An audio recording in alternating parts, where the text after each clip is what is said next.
Good afternoon, ladies and gentlemen. Welcome to the Lee N. Beard Commission Chambers for this edition of the Augusta Richmond County Commission meeting.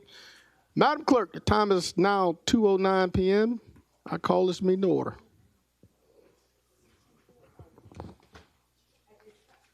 Mr. Mayor, thank you. At this time, we will have our invocation shared with us today by... Get him. All right, try now.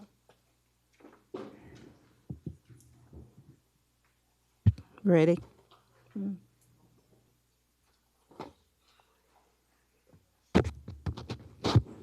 right, you ready? Okay. Today's invocation will be shared with us today by Reverend James Williams, Jr., interim pastor of the historic Hosanna Missionary Baptist Church, after which we would like to stand for our Pledge of Allegiance and ask the Honorable Judge Allen to please lead us in our Pledge of Allegiance. Thank you.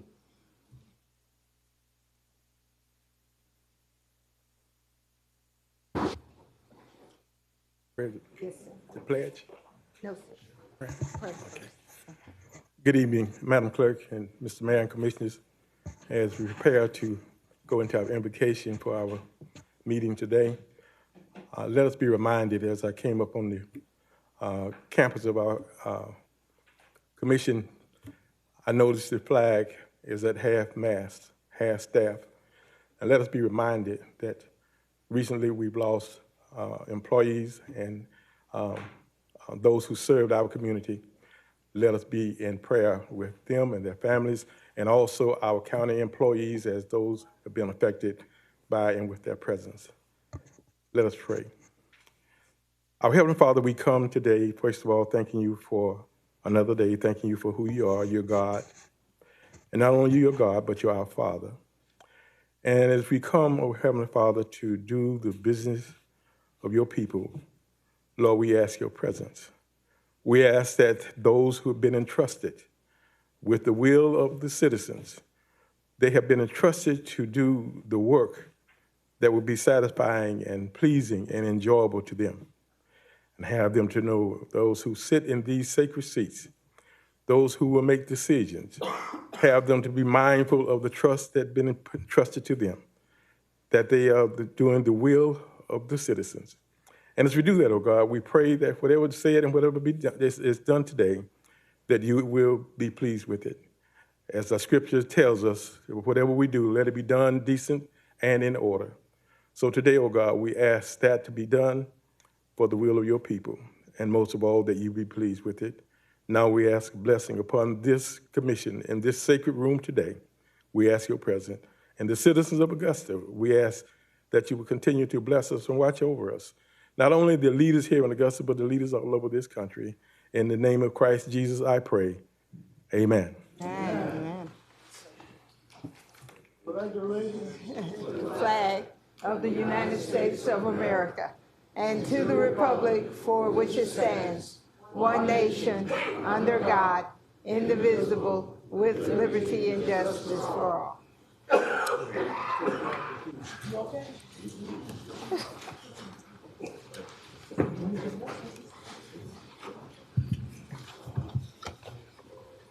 Reverend Williams, could you please stand on behalf of the mayor and members of the Augusta Commission? We would like to thank you for putting us in remembrance of the position of the flag today and what it stood for. Thank you for that. By these presents be it known that Reverend James Williams, Jr., interim pastor of the historic Hosanna Missionary Baptist Church, is our chaplain of the day. May your spiritual guidance and unwavering leadership continue to bring strength and blessings to the citizens of Augusta. Given under my hand this day, the 21st of April, 2026, Garnett L. Johnson, Mayor. Thank you again, sir.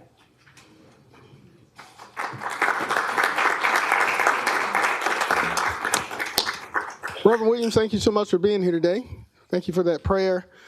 Madam Clerk, before we proceed, I'm going to take a moment of personal privilege to recognize, it was mentioned before the prayer, two great Augustans. The first being former Chief Deputy Pat Clayton, As many of you know, Chief Deputy Clayton succumbed to some illnesses that he had early this week, and we're praying for him and his family. He dedicated more than 45 years of his life to law enforcement, from the DEA to the chief of the Richmond County School Systems Public Safety Department, as well as the chief deputy under former Sheriff Richard Roundtree.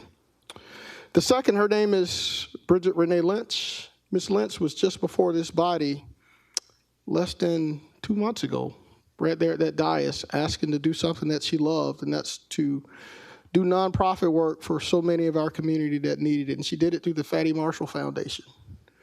As I understand, she went on vacation with her family, and I understand that she was having a great time with her kids and grandkids, and unfortunately succumbed to a very short illness, and her service will be later this week. So if you don't mind, join me in a moment of silence for those two great Augustans, please.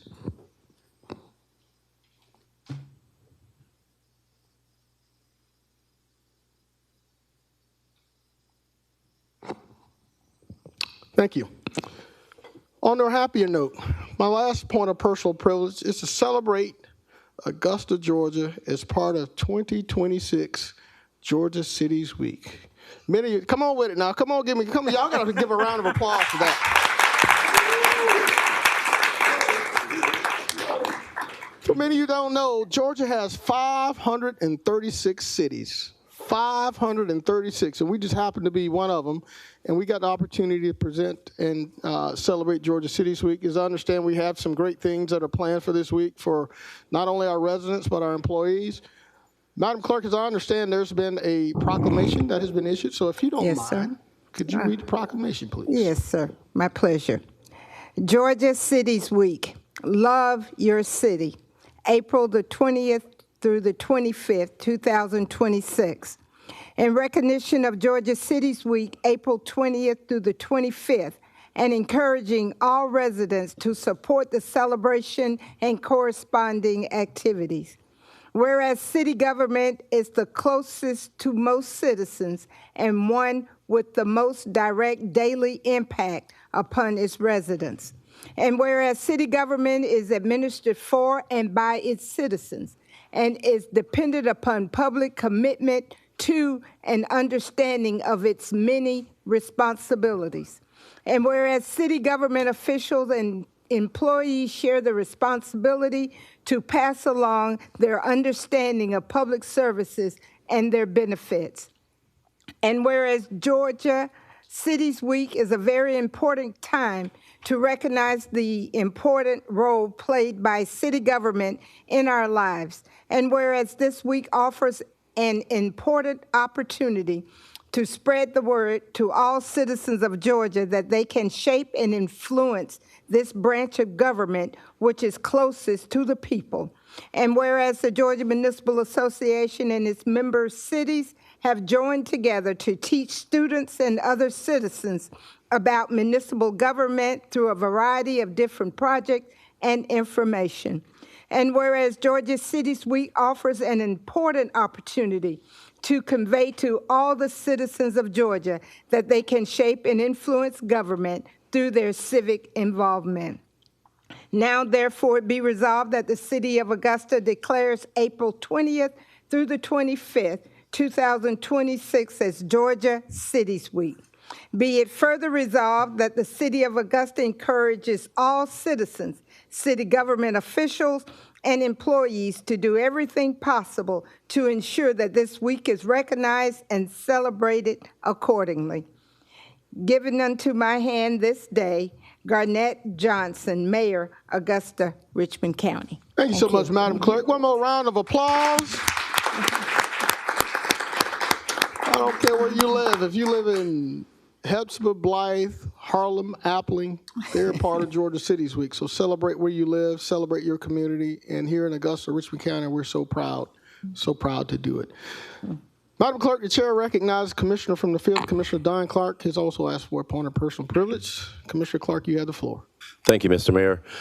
Piggybacking off of the great news and the great information that you're sharing, I also want to talk about the success that all of our staff, but I want to highlight specifically our engineering traffic division staff. Of course, this year's Masters tournament was highly successful. All of us know this is the world converging on Augusta, Georgia during this 1 week. And it is not without a great deal of teamwork, great deal of collaboration, but more importantly, a great deal of extra hours that our staff across the board render support towards. But I like to highlight the significant contributions of our traffic division. Each and every year they have the Herculean task of trying to navigate all of this traffic across the city. And this year, I got a number of calls, and I saw directly myself the benefits of our team with the traffic division through their planning, through their proactiveness, but more importantly, through their consistent efforts of improving. So Dr. Malik, if you can bring some of our specific team members and yourself up front if they're here, so that we can salute you all appropriately for ensuring that Augusta, Georgia, represented appropriately, and that all of our visitors from around the world were here to see a very smooth transition of traffic and otherwise. Come on up, Dr. Malik and the team. I want to talk about a couple of folks from the traffic management team. Kenny Mass, Bill Robinson, Marquez Jacob, of course, with our contracted support efforts from ISM as well. But of course, our leader and director, Dr. Malik Hamid, who made this a successful event. Please, let's just shout out and acknowledge this team for all of their efforts and making sure that we look good and we stood tall for the preparation and the emergence of all these folks on the city.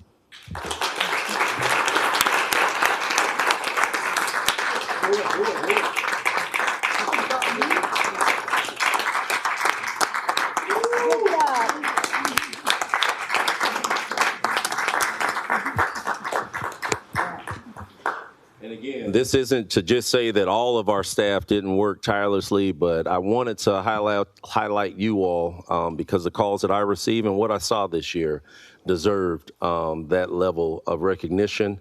The 18-hour days definitely were worthwhile, and everyone reaped the benefits from it. Thank you, Dr. Malik and team. And again, keep up the good work. Thank you, Commissioner from the 5th. Madam Clerk, I think that concludes all of our personal points of privilege. Now it's time to get down to the delegations. Okay. Our first delegation A, Mr. Bennish Brown, introducing Ashley Guerrero of Destination Augusta to share how their team and community partners are working together to bring Augusta's celebration of the United States 250th to life. Thank you, Madam Clerk. To the mayor and members of the commission, I know I have to go on record. I'm Bennish Brown, Destination Augusta, 1010 Broad Street, zip code 30903. And today we are sharing information with you on the collaborative effort around our Augusta commemoration of America's 250th anniversary. It's been nearly 2 years ago that we asked some of our local historical and cultural leaders, how can we help with this huge milestone? How can we support them? And the one clear recommendation was they needed a person that could be dedicated to help coordinate all of the many partners and all the moving parts. So I'm here to introduce Ansley Guerrero. She is our projects and operations manager. She has been instrumental in bringing this work together. We do have some of our partners joining us today. I know they stay extremely busy, but I'm excited for you to hear directly from Ansley, and thank you for allowing us to be present here today. Thank you, Bennish. And Ansley Guerrero of 1010 Broad Street as well. Good afternoon. As you know, 2026 marks the 250th anniversary of the signing of the Declaration of Independence. As part of the original 13 colonies, home to George Walton, and burial ground of 2 of the 3 Georgia signers, Augusta is in a unique position to capitalize on this moment. When you pair that with the global attention that Georgia will receive during the FIFA World Cup in 2026, it becomes a perfect storm for visitation and economic impact in Augusta. Knowing this, we've been working since 2024, as Bennish mentioned, to encourage a community-wide celebration that highlights our history, culture, and continued progress for this anniversary year. You can see that collaboration taking shape through our key cultural partners. The Augusta Museum of History is presenting a series of 4 special exhibits throughout the year to tell the story of the CSRA from Indigenous history to present day. This sustained offering, along with an array of special events, has established the museum as an anchor for the celebration. Meadow Garden, home of Declaration signer George Walton, is offering special America 250 tours and events that connect visitors directly with the story of a founding father. Their programming also highlights the often untold stories of Dorothy Walton and the enslaved women who lived and worked on the property, ensuring a fuller and more inclusive story. The Lucy Craft Laney Museum of Black History will host educational programming that reflects the contributions of Black Augustans, and while the Augusta Canal Authority is also utilizing the Discovery Center to interpret our industrial history, and also plans to offer themed boat tours to further activate this iconic asset. While these partners have developed their special products and other partners have become engaged, we developed the America 250 Augusta History Trail. This digital storytelling pass connects the key historic and cultural sites and encourages participants to move throughout downtown and in surrounding districts while engaging with small businesses along the way. All of this information and more that I can't cover in my 5 minutes here today is centralized on our America 250 Augusta page at visitaugusta.com, offering one clear hub for residents and visitors. We've also been working with the American Battlefield Trust to have Augusta featured in the National Liberty Trail, which will further encourage visitation even beyond the anniversary year. Complimentary programming will be offered on site through our visitor center, and special events will be hosted at Augusta and Company, including an Americana art exhibit that was created in collaboration with the Greater Augusta Arts Council, curated America 250 displays that will highlight local partners, themed products, and more. Our Experience Center will also be dressed in exterior patriotic decor that sets a visible, welcoming tone for downtown and signals that something special is happening here. From a marketing standpoint, we're positioning Augusta as a hub for this celebration. We have developed printed collateral, which I've placed at your seats today. I'm sorry, the brochures have been so popular that you might have to pass them around, but I did give you stickers. Everybody loves a good sticker. We have developed these printed collateral, video storytelling, targeted digital advertising, and more. We're working locally and regionally in collaboration with Explore Georgia and the Georgia 250 Commission to ensure Augusta is featured prominently in America 250 promotions. This celebration has given us an opportunity to collaborate, tell Augusta's story, encourage community pride, and bring people downtown with a purpose. It drives foot traffic, elevates our cultural institutions, and supports business during a period of transformation. We're proud of what we've developed together and simply ask for your continued awareness, alignment, and public support as we move forward. When city leadership speaks confidently about the America 250 Augusta celebration, it strengthens the impact across our entire community. Thank you for the opportunity to share this progress. Thank you so much. And Bennish, I'm going to ask you to come back up because I want to augment this to change it to reflect one thing.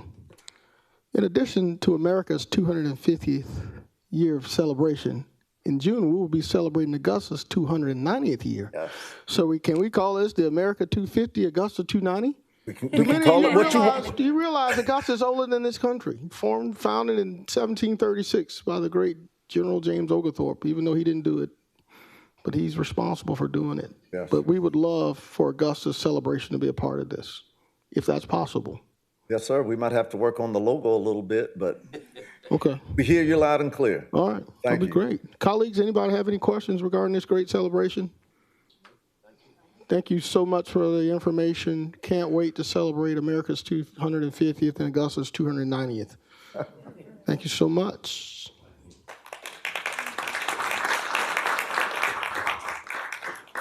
And if anyone can find that date in June, so the former mayor, Bob Young, and I have had a discussion. He said it's in June, but historically he has not been able to find the date, but he said it is in June. The historical documents say in June of 1736, Noble Brown founded Augusta at our Shoals, but he hasn't been able to find a specific date. But we do know it's in June. So thank you so much. Madam Clerk, let's move forward to our delegations. Okay. Our next delegation, item B, an update from our GICH team. And Commissioner Pulliam, if I'm wrong, please correct me. That's the Georgia Initiative Community Housing. Yes, ma'am. Thank you. Team and Habitat for Humanity. Thank you so much, Madam Clerk. Commissioner from the 2nd, Commissioner Stacy Pulliam, you have the floor. Thank you, Mayor Johnson. As our representative from our GICH team, as well as Habitat for Humanity's director, Ms. Bernadette, comes up, I'm so super excited for this update. On last week, time is going so quickly. On last week, we were at our spring retreat, and we are now in our junior year. For those of you that don't know what GICH is, it does stand for Georgia Initiative for Community Housing, and it's in partnership with DCA, as well as UGA, Georgia Power, and there are other partners as well. This was the second time that Augusta, Georgia went after the GICH initiative, and we got it. So the work that we've done in such a short amount of time is just amazing. And the team knows every time we're in a meeting, almost, I'm ready to cry because we've been working so hard. And I want to say that I could not do this. We could not do this without this amazing team that's come together. So with GICH, the goal of it was really just to have a revitalization plan in place, as well as a blueprint for redeveloping an area, and that area is Turpin Hill, which has been getting a lot of recognition lately because it's a historical neighborhood. But we went further than that. So one of our team members, Doug Freeman, the executive director of the Housing Authority, presented the commission with his suggested revitalization plan. And so that was really just this is a goal, to do that in a windshield assessment. But we took it a step further. And I want to not only shine light on all of my team members, but to give a special shout out today to Habitat for Humanity, who secured $1.85 million in federal funding to start those houses being built. And so if we could please give them a hand. This is not easy. It's not an easy task at all. Turpin Hill is an area that, like many areas in our downtown area and the surrounding areas, need a lot of love and attention. And so for our team to stick together and be able to just keep pushing forward and exceed our goals is major. I'm going to be quiet because we have a whole agenda. I would like for Ms. Portia Beasley, our speaker for our team, and Ms. Bernadette to give updates. Thank you, Mayor Johnson, if that's okay. Good afternoon, Ms. Beasley. Good afternoon to you, Mr. Mayor, and good afternoon to everyone. Very happy to be here again, and I'm also grateful for the support of all of you so that this could also come to fruition to begin with. I promise not to test your patience. I just wanted to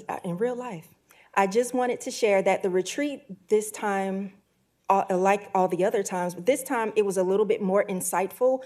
More of us are in our junior years and just sharing more of what everybody is encountering. They did expound a little bit this year, and one of the things that stuck out to me was when we had a person come from education and speak on how housing instability affects our youth, specifically those in their early elementary years before your second and third grade year. There was a direct correlation between not being able to read and being in housing instability. Basically, when they're having to move a lot, if their family is experiencing any type of homelessness, or if they have troubles with the condition of the housing at home, those children are not developing normally. They are substantially behind. A lot of times when we hear housing and workforce housing, obtainable housing, we're only thinking of one demographic of people, and we often forget the children. So I thought that it was very important that they brought that up. It affects more than just the big people. The little people, I feel the brunt of this more so than even we do. And oftentimes we forget that their foundation now is our stability later. So that's one of the big things that I got out of this retreat out in Tifton, Georgia. Another thing I wanted to, behind the middle of nowhere, anyway, I'm not gonna go there. Okay, the weather was nice. Jesus, okay. So as far as, it is far, y'all. Anyway, okay. Focus. So as Commissioner Pulliam shared, the City of Augusta, our GICH team, we have gone above and beyond.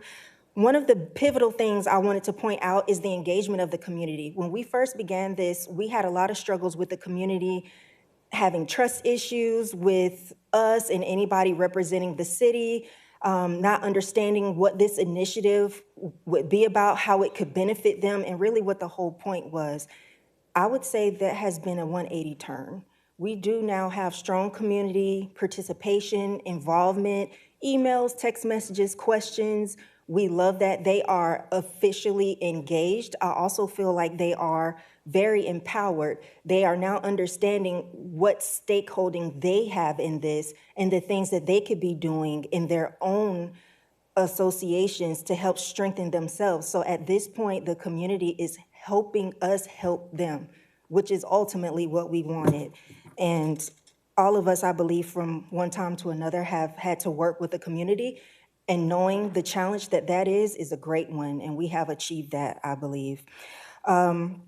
Another big thing we were looking to focus on was the windshield assessment. We are in the process of partnering with United Way as far as volunteers to help us take that right on home. At this point, we are about 60% complete. On foot, that boundary is quite large on foot. And so their extra feet will be pivotal for us completing that windshield assessment, which is going to give us data. Numbers always speak more than emotions will. Data helps us get other numbers, meaning funding. So that is something that we are primarily focused on. Commissioner Pulliam also mentioned about the support from Mr. Douglas Freeman from the Augusta Housing Authority with their adopted concept for revitalization. So we are no longer pillaring around. We have clear focus and direction of where we're looking to go.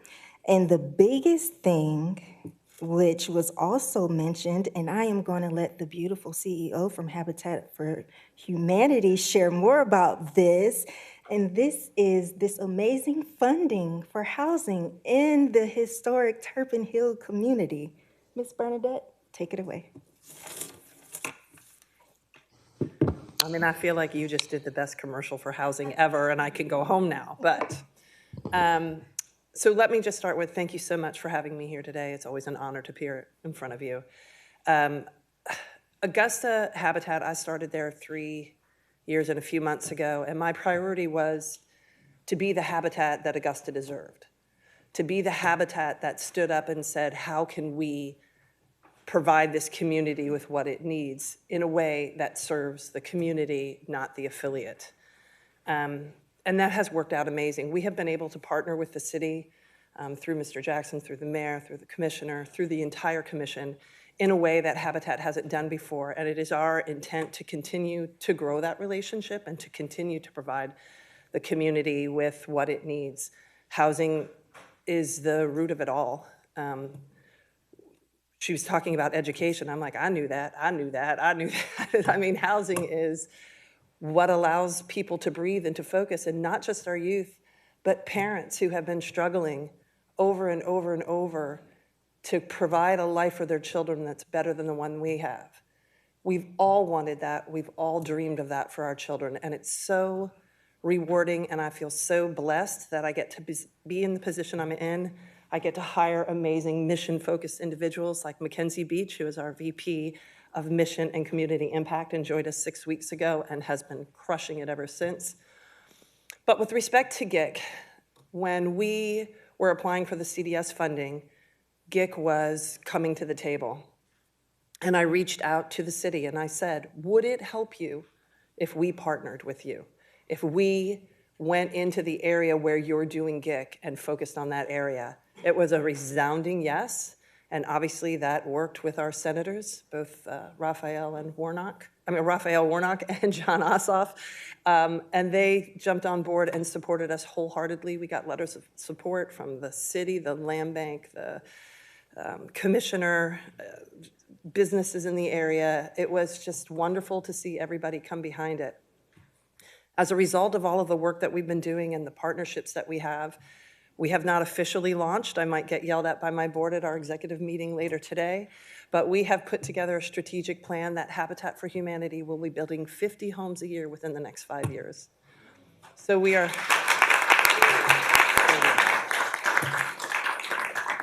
and I just want to say thank you from the bottom of my heart for the faith and the belief and the support that Habitat has received from our city, from the local businesses, from every one of the commissioners sitting up there. Thank you very much. We appreciate it. Thank you so much. Last but not least, remember I talked about all that community engagement? Awesome. We've been very continuous with that, meaning this Thursday, April 23rd, at 6 p.m. at Carrie J. Mays Family Life Center, we will be having our quarterly community meeting, and I hope to see all of you there. Thank you so much. That's Thursday, April 23rd, 6 p.m., Carrie J. Mays Family Center, Family Life Center. Mayor Johnson, may I add to that, please, Yes, sir? ma'am, you may. You have the floor. Thank you so much, sir. I appreciate it. We actually have a guest coming. So you know how, I'm not sure how many of you, but your mom made you clean up when you have guests and everybody had to show up and they had to look nice. So we have a guest coming to this meeting. It is Miss Mandy Underwood, who is the Executive Director of Jenkins County Chamber of Commerce, as well as the Development Authority. And Jenkins County is one of the counties that has gone through the GICH process, and they're doing amazing work. So she will be with us on this Thursday. So even if you're not in the Turpin Hill area, I am encouraging you to just share this information so you can come out and see what GICH is all about. I promise you, you'll just be like, wow, they are actually doing work, because we are. So thank you, Mayor Johnson. Thank you, Commissioner Pulliam. One more round of applause for GICH. All the great work they're doing in our community, particularly in District 2 in the Turpin Hill neighborhood. Madam Clerk, next delegation item, please. Our next delegation, item C, Ms. Debra Estep, regarding water park concerns and surrounding context. Thank you so much. Ms. Estep, welcome back to the Augusta-Richmond County Commission. Thank you. Madam, for the record, please state your name and address. Debra Estep, 1523 Johns Road. Thank you, ma'am. You have 5 minutes. Commissioners, Mayor Garnett, I'm here today on a different matter from my last appearance. I'm here about how the city decides whose needs get funded and whose don't. I'm here about a water park. In 2021, you asked South Augusta to vote yes on a penny tax and promised them something in return. Something for their children, something that said this city sees them. South Augusta voted yes. 5 years later, no water park, no location, no timeline, no plan, $5 million sitting in an account while the people who voted for it keep coming to this chamber and getting nothing back. While that promise aged, you approved a data center twice the size of the Augusta Mall. $2 billion, fast-tracked. Families in Haines Station found out from a headline. When they came here, Commissioner Guilfoyle said this is going to be a learning thing for us. Those families did not buy homes in a classroom. QTS says that facility will create 160 to 220 permanent jobs for a building twice the size of Augusta Mall. Specialized technical positions that do not come from those neighborhoods. Running on diesel generators while a natural gas plant that does not exist yet gets built over years. We do not know who ultimately operates it.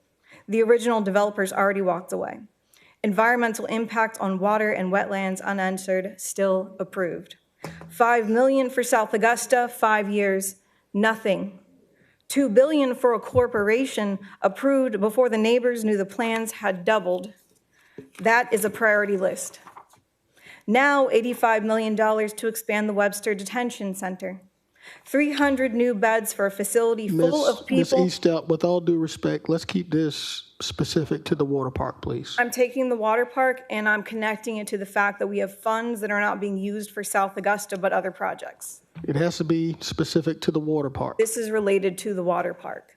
It has to And be the fact that you have specific. not funded. Is to it the water okay park. for me to continue like legally? If it's general counsel, it has to be specific to the item in which you wanted to address this Said commission on. surrounding context. This is surrounding context based on the water park, which was not built, and other people who are definitely getting fast-tracked. All right, let's let the Am I attorney allowed to speak. continue? Let's let the attorney speak. Yes, please. I think we should give her a little leeway to see where she ties this back into the water park. We'll You give her- got it. Ms. Estep, continue. Okay. $85 million to expand the Webster Detention Center. 300 new beds for a facility full of people who cannot pay bail or fines. Not dangerous, broke. Sitting there 2 years while the courts move slowly for people without money. Your solution is beds, more capacity for the same broken system, and job programs inside, training a captive population to release into a labor market being shaped by the same corporations that have been fast-tracked into this city. A person who cannot leave is not a student, they are a workforce. That is not rehabilitation, that is a pipeline. Now let me explain how this keeps happening.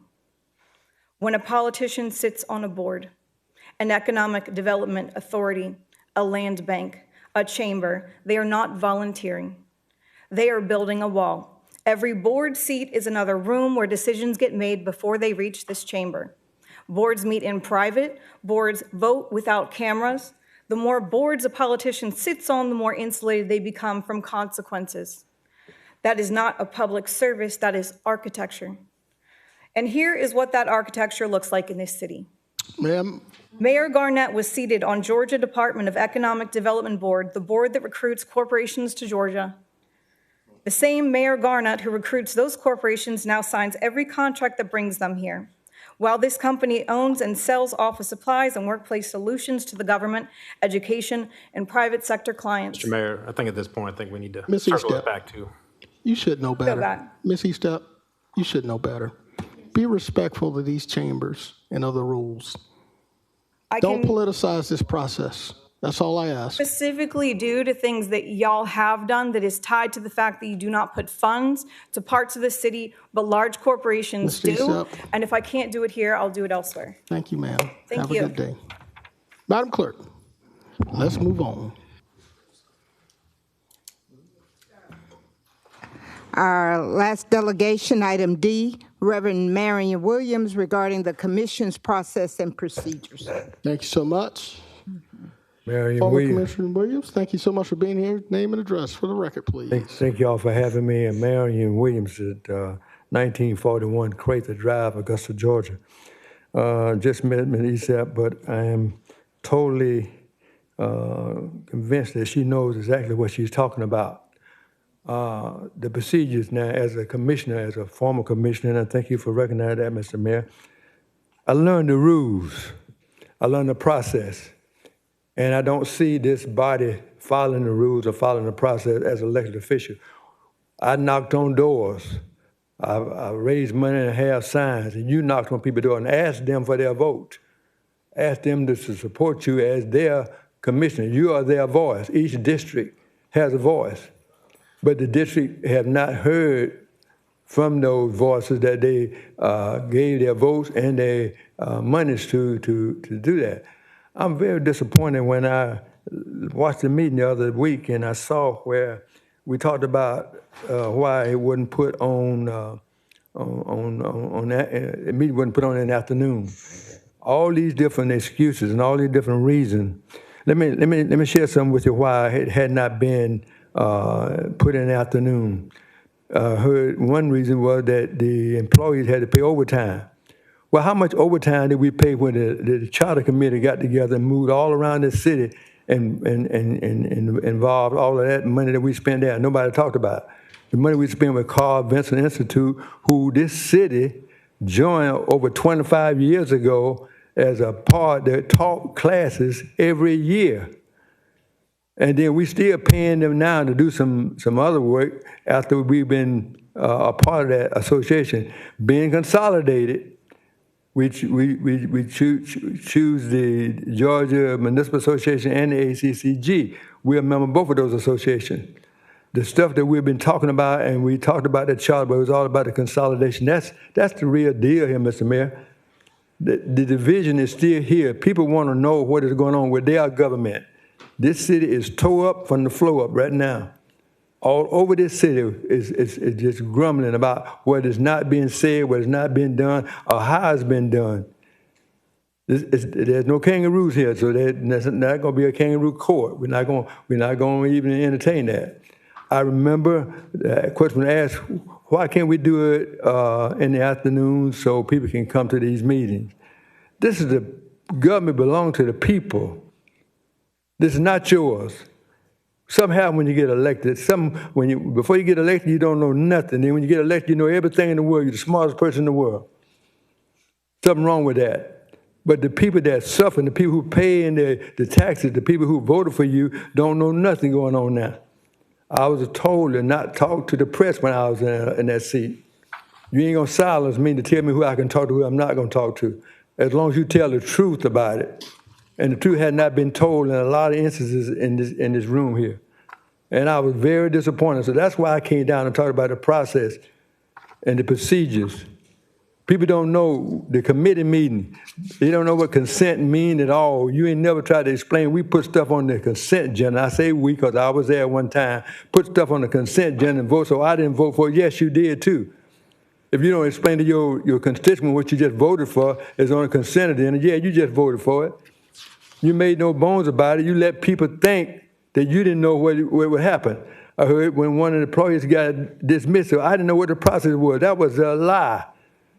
Before you dismiss any employee, you go into legal. You discuss what you're going to do. Then you come out and do it. The people don't know this because they ain't sit behind them desks up there. And I think it's wrong. I think it's low down.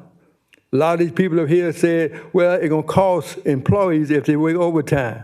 Every department head is on a salary, I thought. Now, maybe they're on an hourly wage, but I thought they was on a salary.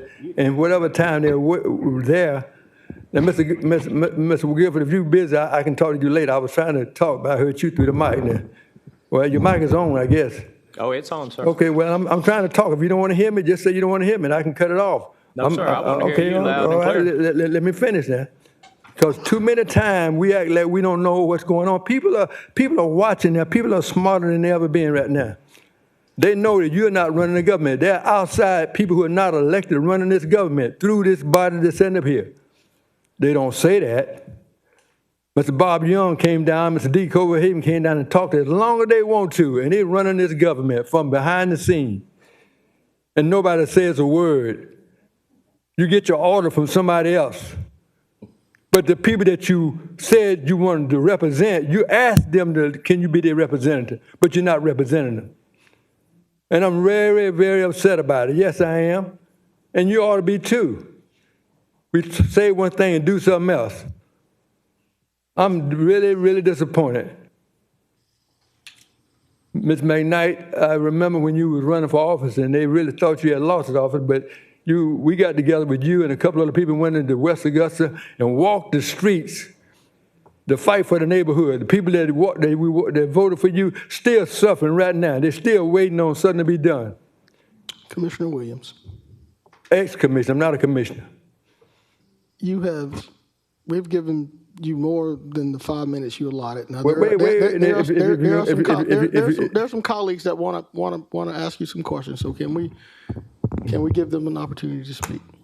I don't mind that, Mr. Mayor. You gave other people longer than that. And I just told you Bob Young and D. Coverhaven talked as long as they wanted to. Even Fred Russell came in and talked as long as he wanted to.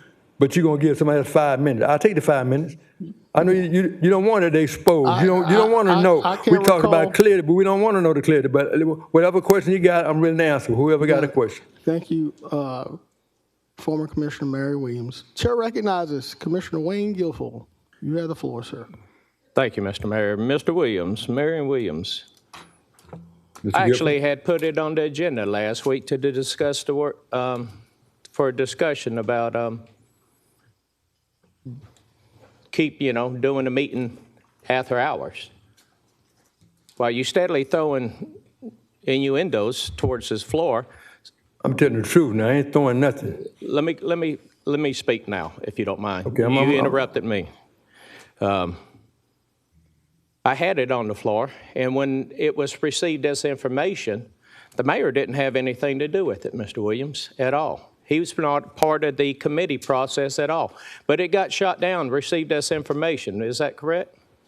Well, wait. You know the process and procedure. Wait, I never said the mayor had anything to do with it. Now, his dog will holler, my granddaddy would say, but I never said the mayor had anything to do with anything. All I said was we consent stuff and act like we don't know, because the people don't know the process. We act like, oh, I ain't had nothing to do with it. Okay. This is not the first time, Mr. Guilford, that it came on the agenda. We should have voted for this a long time ago. But the same set of people vote against it because they don't want the public to know. The only reason it's on cable now because they did it free. Mr. Williams? It was brought up many years ago. It was actually brought up during Sean Franham and Brandon Garrett's time as well. It was brought up in your time and my time as well. That's right. It was shut down. Yes, sir. By the same group. No, you keep calling this. Can I speak? After that meeting, the committee meeting the other day, Mr. Williams, I sent an email to Ms. Bonner about trying to ask my colleagues to, let's see if we could find a time to do a workshop. You're not aware of that? You said it in I'm the asking, I'm just letting you know you wasn't aware of that, but there has been correspondence amongst our commissioners. So it's not like we hiding anything, Mr. Williams. It's just you got, like you always told me, you got to be able to count to 6 to get anything done. That's all it takes. That's right, and I could not count to 6, sir. Okay, can I respond? Can I respond? Oh, yes, absolutely, please. Okay, first of all, Mr. Gifford, as a commissioner, you don't need to call the clerk to set up a workshop. You got a voice. You can call any of these commissioners and sit down and talk with them. The 6 you're talking about have always been able to talk to each other. That's right, and I could have put it on the agenda and let it be on the floor as well. I was trying to be courteous. Now, you ain't playing the game fair now. You asked me to speak, and I'm trying to talk, and you're stepping in. You don't have to wait on the clerk to send an email to tell nobody that you want to meet with them. You could have picked up the phone and talked to any one of these commissioners in person any other time to get that. The community don't know that. They said, well, he went through the clerk. The clerk ain't got nothing to do with this. All right. Anything else you wanted to do, you didn't go through the clerk. You went and did it straight with the 6 people you need to get with, the 5 you need to get with. No, sir. Don't fool the public. You can't fool me, man. I've been in this thing too long. I ain't fooling you, Mr. Williams. You ain't fooling me at all. Okay. Can I talk now? Mr. Williams, you are correct. You know the policy and procedures better than anybody up here behind this dais, and I apologize if I disrespected you in any way. Thank you, Mr. Mayor. Thank you, Commissioner Guilfoyle. Chair recognizes Commissioner from the 3rd, Commissioner Catherine Smith-Rice. Thank you, Mr. Mayor, and thank you, Reverend Marion Williams, for being here today. Just wanted to point out that you're right. We did walk neighborhoods my first term. I remember that. And I remember walking neighborhoods. And during my second term, I remember reaching out to people. And here's what I will say. You said that people are suffering in District 3. Well, I'm not, if they're suffering so bad in District 3, then I need to get more phone calls then. And, if what I'm hearing correctly, it's not just one district that's suffering. According to what I'm hearing, it seems like Augusta is suffering. So it's not just sitting up here and pointing out one commissioner and one district, because I really think that for the most part, if they want to reach out to me, then they need to be reaching out to me and telling me they're suffering, and I want to know what they're suffering from and what it is. But I appreciate you coming here today, and I've known you for a long time and respected you, but anyway, I just wanted to put that out there, and I appreciate your support in the past. That meant a lot to me. Let me respond with that. Yes. Not just District 3, and there are people in District 3 that I get calls from that is complaining. Not just District 3, but like you just said, this whole city feels like there's some underhanded stuff being done on this dais up here that we don't know about. From the charter committee, to everything else that's been done, the way it's been done, and we talked about the charter, but it's really about the consolidation. That's the whole deal. there's division that got in this city more now than it's been in the history of this city, I believe, in my lifetime.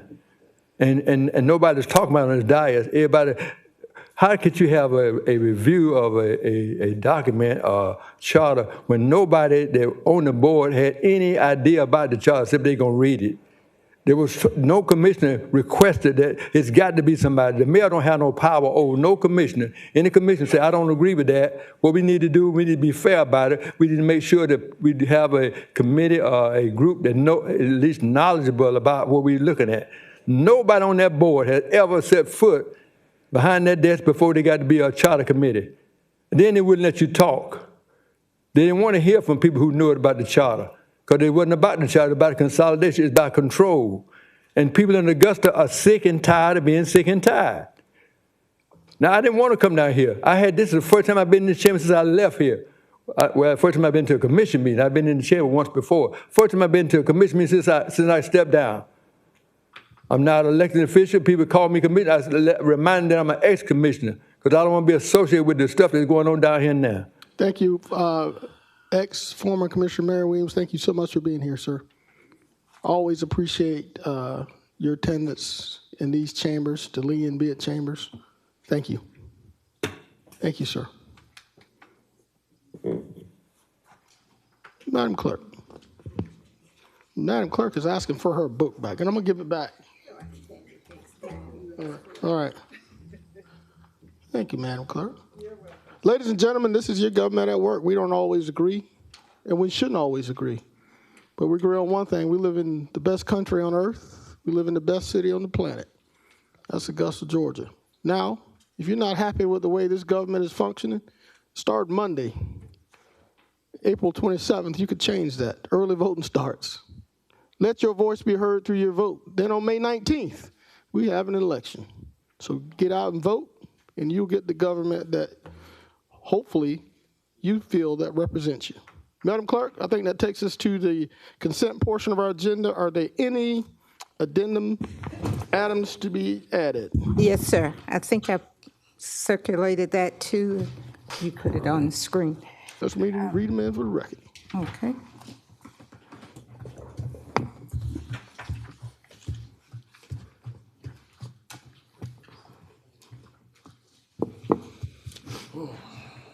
Or we can put them on the screen. Yes, sir. Ms. We're McFarland? getting there. Okay, all right, We're sorry. getting there. Thank you for loaning me your book. You're welcome.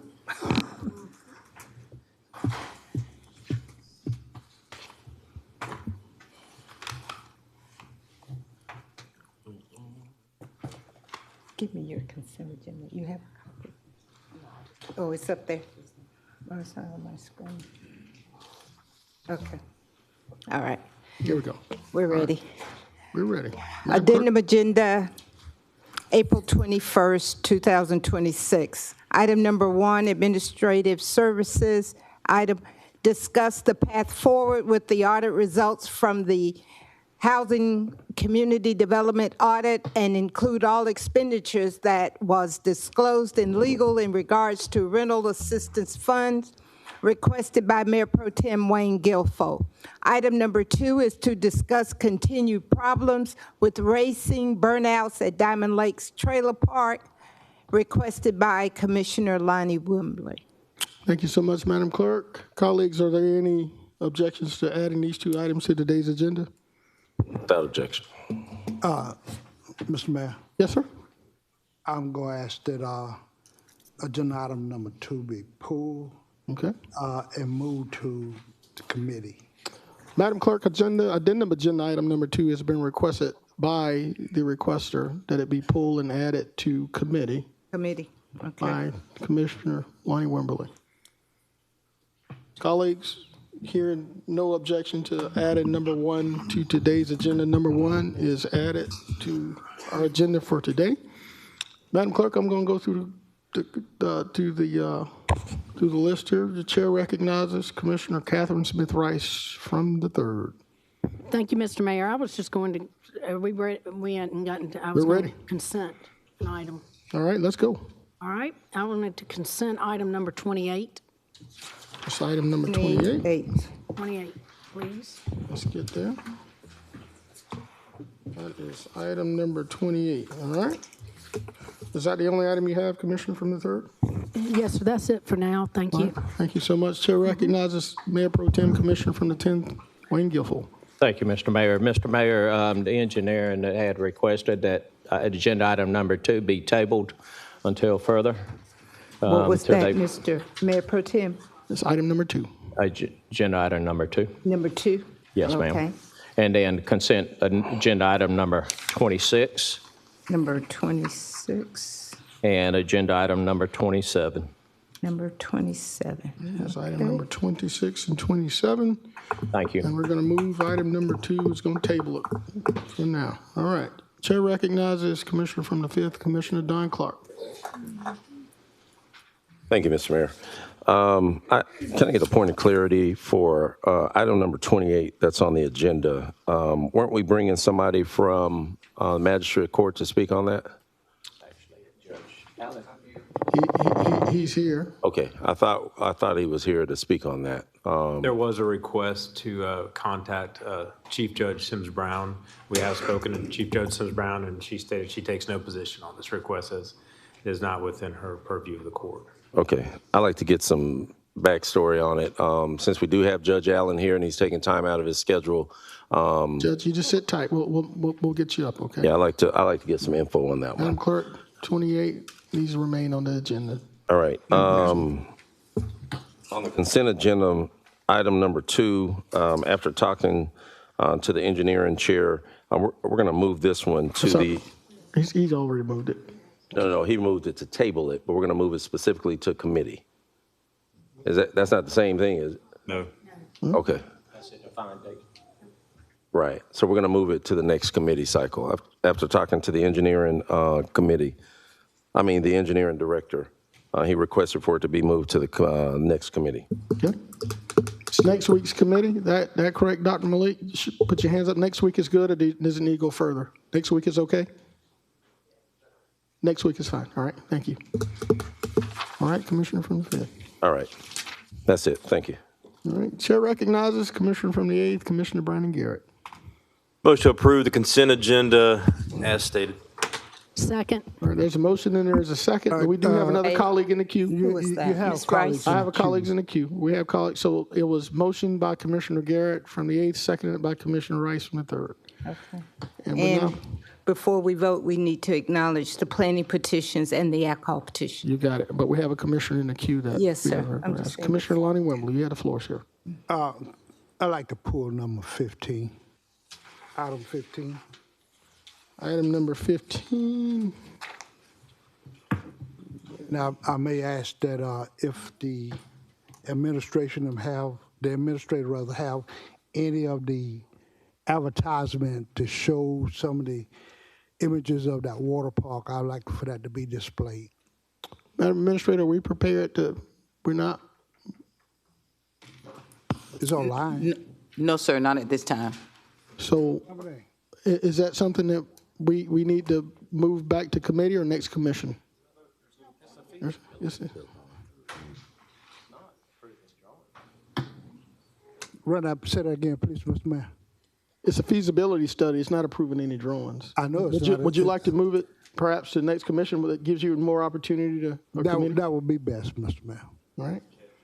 What are we doing now? All right. He wants to move item number 15 to next commission meeting. That will allow him more time. Next commission meeting. Yes, ma'am.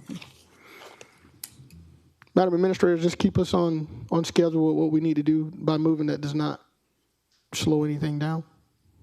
Well, the directive from the governing body through the committees were to go ahead and expedite it as quickly as possible, because I think I mentioned 30 days. And so we were pretty much waiting for today to go ahead and get the final approval. All right. I tell you what, let's pull it for discussion. If that's okay with you, Commissioner Wembley. So hopefully it gives you the information and the clarity you need. Is that okay? Can we pull it for discussion? Well, we can't show the images that I wanted to see. Hold up. Hold it, gentlemen. Yeah. Commissioner Lonnie Wembley will have some questions. I can explain what I want. Okay. All right. You will have the opportunity. We're going to pull item 15. Okay. Madam Clerk, let's pull item 15, please. Yes, sir. All right. For sake of the planning petitions that need to be read, Madam Clerk, you have the floor. Thank you. Call your attention to item number 1. It's a request for rezoning from a light industry to a zone R3B multiple family residential affecting property located at 827 7th Street. Are there any objectors? Any objectors? Hearing or seeing none, let's continue. Item number 2 is a request for a special exception affecting property located at 3946 and 3946A Goshen Industrial Boulevard. Are there any objectors? I think we moved that one, Madam Clerk. Number 2 was moved. Right, So okay. let's Well, move to still want next to know if week's they were committee. here, they need to know that. All right. Anybody here for 3946 and 3946A Goshen Industrial? I know. Okay. Don't see anyone, Madam Clerk. Okay, thank you. Under our public service portion of our agenda, if there are any objectors to our alcohol petitions, would you please signify your objections by raising your hand once the petition is read? Item number 7 is a request for a retail package beer and wine license to be used in connection with the location at 2940 Inwood Drive, Hepzibah, Georgia. Are there any objectors? Any objectors?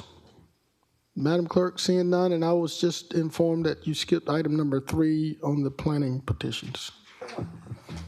That was a 3 final and 4. plat. Well, that's final That was plat. a final plat. Okay, all right. Okay.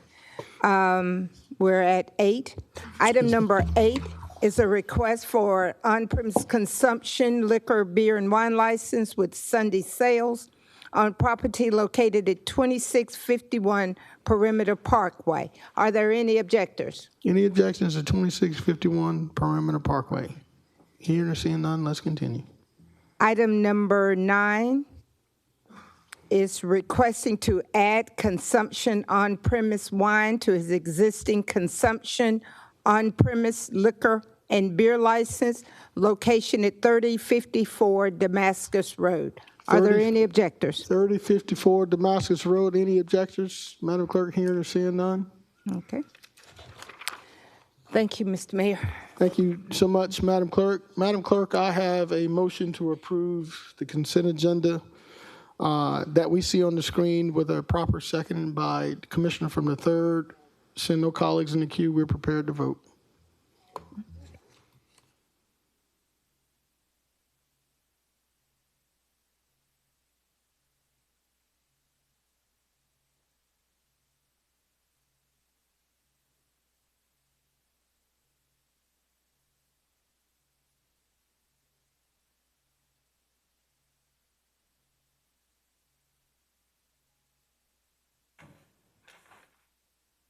It's unanimous with Mr. Jordan Johnson absent. Thank you so much, Madam Clerk. We want to get the judge out of here. Let's go to item 28. Hopefully it'll be brief.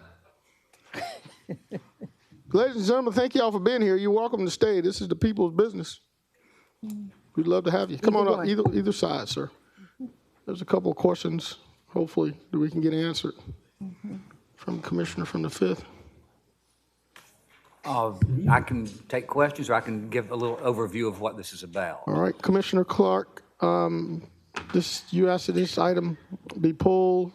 Judge, if you don't mind, just for the record, just state your name and what court you're responsible My for. name is Scott Allen. I am Judge Emeritus of the Civil and Magistrate Court of Richmond County. I formerly served as judge of that court. From 1994 until 2000, I have served as Judge Emeritus. Subsequent to that, as pursuant to a 10-to-1 vote by appointment by the Commission on January the 6th of 2021. Thank you, sir. Commissioner Clark. All right. Judge Allen, thank you for your years of service, sir. Yes, sir. Thank you. Yep. Thank you for everything that you've given to this county and its citizenry. So when this came up, of course, many of us, this agreement predates many of us, and we just wanted someone to kind of give us some clarity on, because this is the only position in the courts that this is applicable to, correct? Yes, sir. Yeah, if you could just give me some backstory, just to clarify it, and even what we're looking to do with this. Well, first of all, let me clarify. The amendment that is being sought, as recommended by the Georgia Municipal Association, is not an amendment to the legislation creating the Office of Judge Emeritus. It is an amendment to the 1998 Defined Contribution Retirement Plan, which is, for lack of a better way to put it, just about extinct. It was created in 1998. In 2007, membership in that program was, that retirement plan was closed out by implementation of the C.Ms plan, which is the current defined benefit plan available to Richmond County employees. I was then, and I have remained in the 98 pension plan.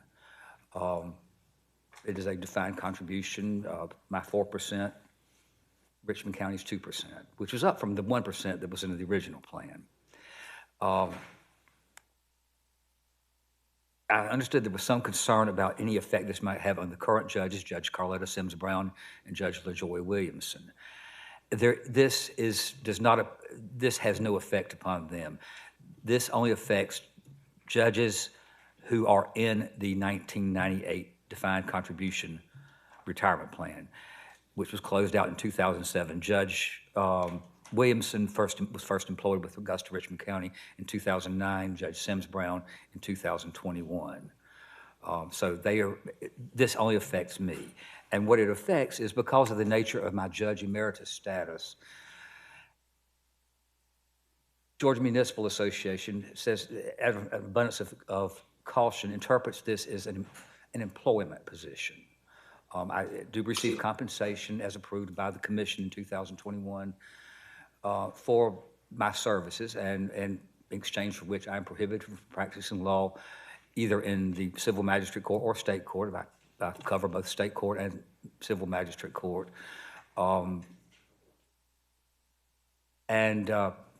That's, I guess, the sticking point is sorry, lost some train of thought there. To get around that, the Georgia Municipal Association has recommended, because basically I've served Richmond County for 39 years, and I hope to serve it till the day that a local funeral home, I don't want to broadcast names because that's promoting a business, but until somebody carries me out feet first. I've enjoyed serving Richmond County. This county has been good to me. The people of Richmond County have been good to me, and I love going and holding court once in a while. I've enjoyed being here today, seeing old friends, and it's kind of like old home week. But the point is that to get around the fact that I still receive compensation, right? There's an exception that needs to be made. It applies only to me, and there is no other Judge Emeritus. It would not affect Judge C.Ms. Brown or Judge Williamson's ability to declare for Judge Emeritus status at any point in the future. Yeah. Frankly, when I left office in 2020, I spoke with the finance department and offered to drop out of that plan. It's called an in-service transfer, and it would allow me to move my funds and terminate my participation in the plan. The finance department said, no, we're not going to do that. We'll keep paying in. The result is, for the last 5 years, $2,000 a month comes from the taxpayers to fund this program. I'm probably the only person that's ever come before you that says, please take something away from me, and it will make me happy. And it will save the taxpayers money. It will allow me to transfer monies into investments that are more suitable to my age and state in life. I don't know what else to explain, but it is truly, I am the only person affected by this. Right. And the emeritus status, what are the qualifications to receive the emeritus status, the Judge Emeritus status? Well, it was to have served at least 10 years in the civil magistrate court. It's all codified. It was codified many, many years ago, long before I went on the bench, and I was approved. As I said, it allows one to declare one's status as Judge Emeritus and be compensated, be available for assistance. It's up to the current judges to call one in for assistance. I'm not compensated additionally on a per diem basis, as is the instance in with other senior judges. Okay. Mr. Mayor, can I ask General Counsel a question? Yes, sir, proceed. Attorney Manton, based on what Judge Allen is stating and based on the fact that this is an exception, is there, and especially because the fact that the policy was created in 98, is there room for us to make an update, or is this, because if we make an exception, we're pretty much going to set precedents of how to move forward with this. Would it be more prudent to just update the policy? The policy? Well, the agreement and This is in our code that authorizes this. Our code authorizes this. The judge emeritus position. Right, I understand about the You're judge talking about the emeritus, policy, okay. but he's asking for an exception to, because he's subbing in still as a working judge, and he's asking to start pulling the benefits that he's earned through his retirement as well. That's what we're currently talking about right Yes, now? sir. And in addition, of course, I would stop paying or expecting any contribution from Richmond County as Augusta as a point that is a savings to the commission. Okay, so he's saying stop that altogether. Oh, yes, Okay. yes, and that's Okay. that's included. And he's the only sitting judge who is eligible for this judge emeritus in that Right, country, yeah, in I'm that plan. tracking So I that. don't think we need to set a policy. I think the exception solves the issue for Judge Allen to allow him to withdraw his funds from the defined contribution plan and invest them as he sees fit, but also does not allow him to continue to participate in that plan, nor do we have to participate in his Got it. retirement. any Okay. further. And if I may, the juncture is both participation in the 98 pension plan and being judge emeritus. Okay, perfect. Judge Allen, I appreciate the time and patience on that, just giving me the understanding of it. I understand it's a very obscure piece of legislation that I would not expect y'all to be familiar with. If you did, then I think y'all would have too much time. You had too much time on your hands. But I appreciate y'all allowing me to come and clarify any questions you have. Yeah. So the recommendation from General Counsel and from the Administrator, no objections with moving forward with this? No objection. This has been a review and improvement actually was drafted by GMA. Yes, sir, no objections. Thank you. Motion? Can I have a motion, Motion please? to approve. There's a motion to approve by Commissioner Don Clark. I heard a second by the Mayor Pro Tem Wayne Guilfoyle. Madam Clerk. See no colleagues in the queue, we're voting.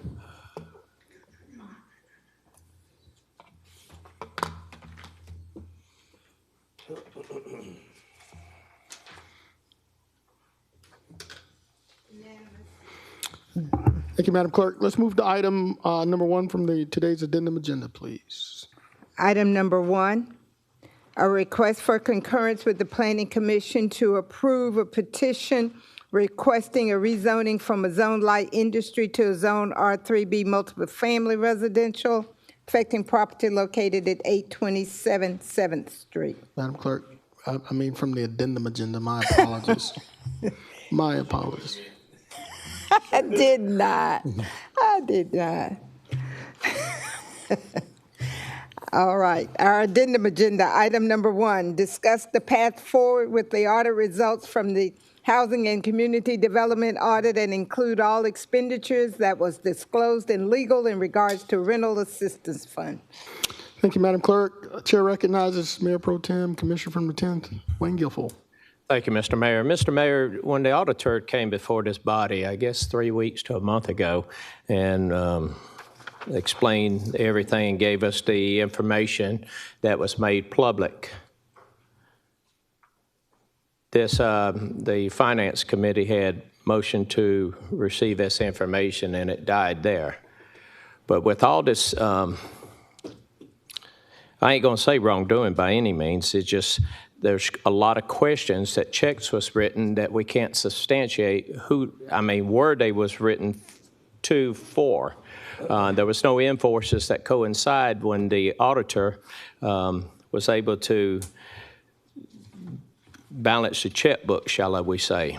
There was no, it was with resistance that the auditor had.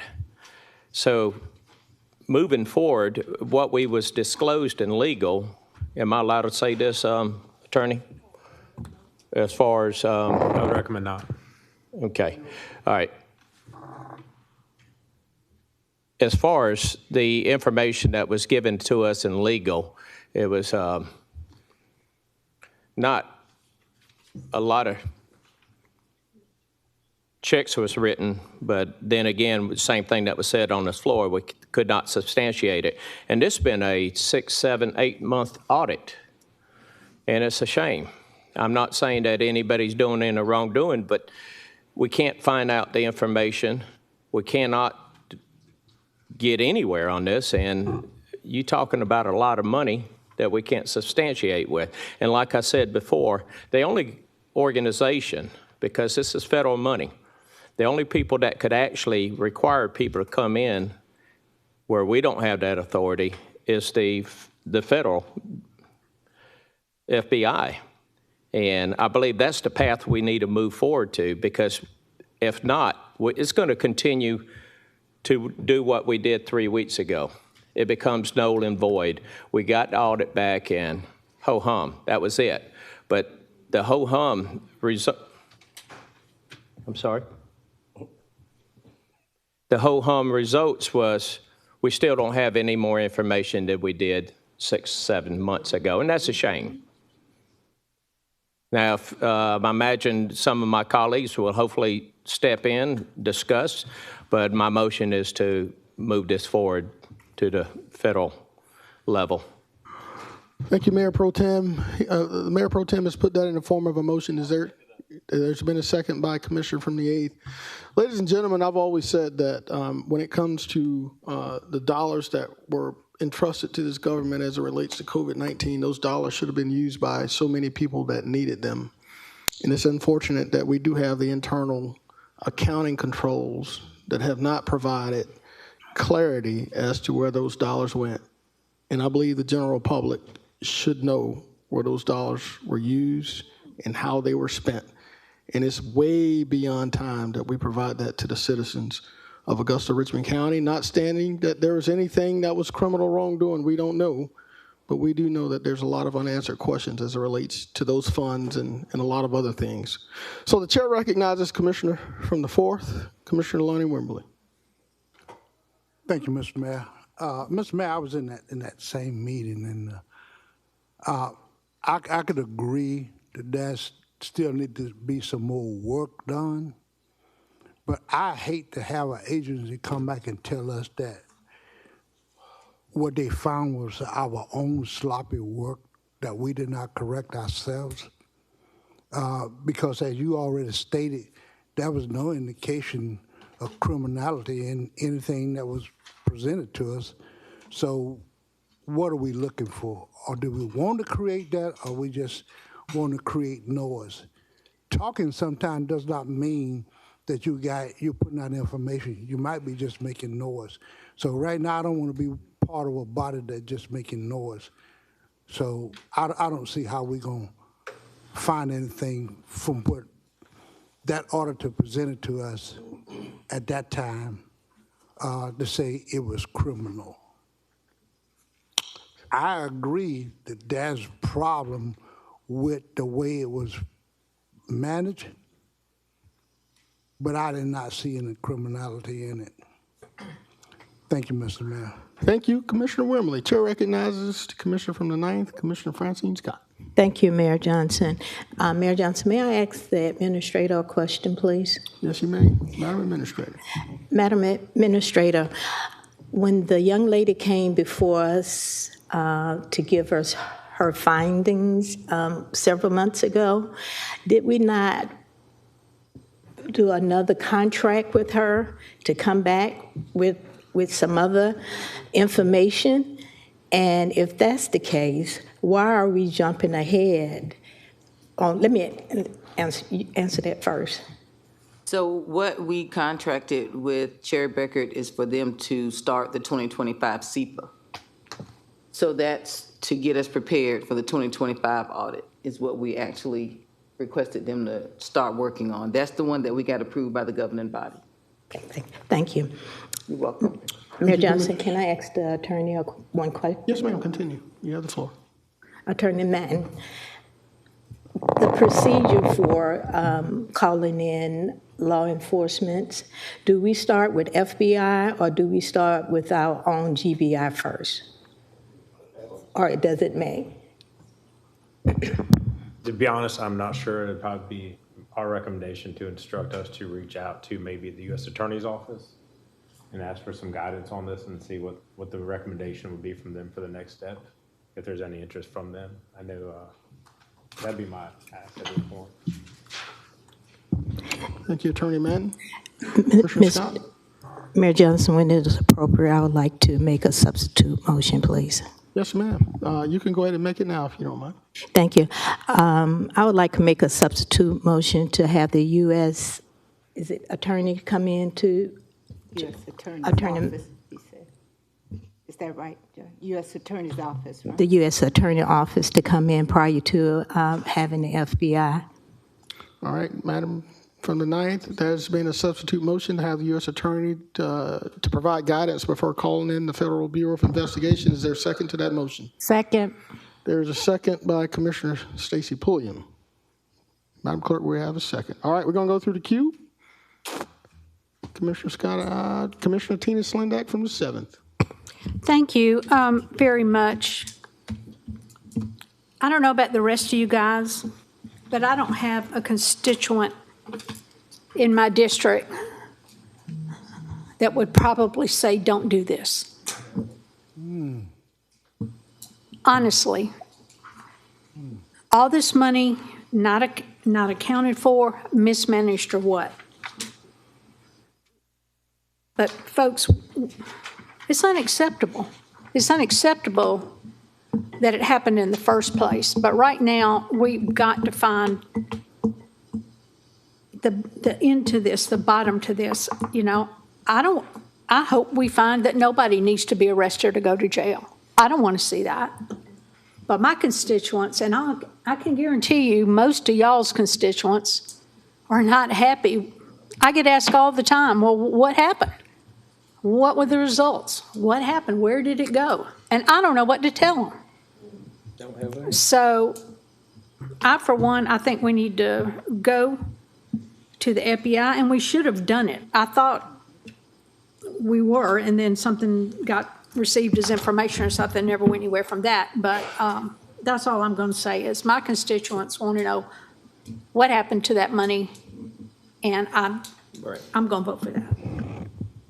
Thank you, Commissioner Slindak. Chair recognizes Commissioner from the 4th, Commissioner Wimberly.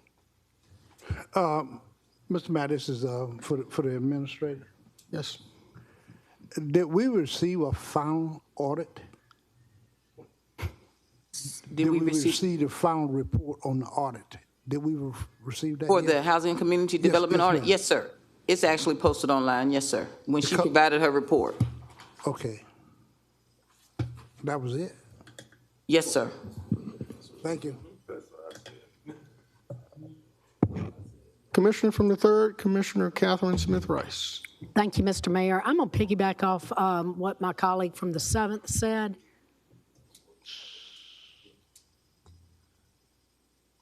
Beautiful. Thank you.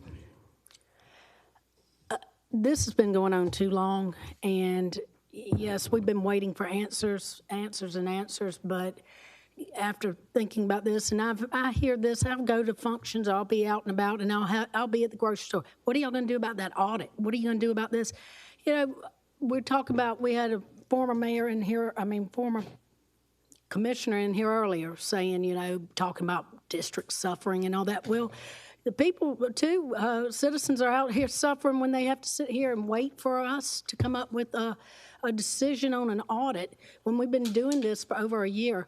And so today I hope we do make a decision on it because it has been going on too long.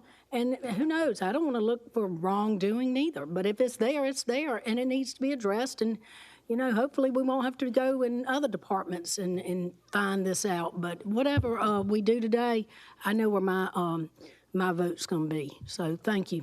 Thank you, Commissioner Rice. Chair recognizes Commissioner from the 2nd, Commissioner Stacy Pulliam. Thank you so much, Mayor Johnson. May I address the attorney? Yes, ma'am. Thank you. Attorney Madden. Sorry, I apologize because I'm always used to seeing Attorney Plunkett right there, and I was like, that's not Attorney Plunkett. Can you said that proper procedure or appropriate procedure would be to go to the Treasury first. Is that correct?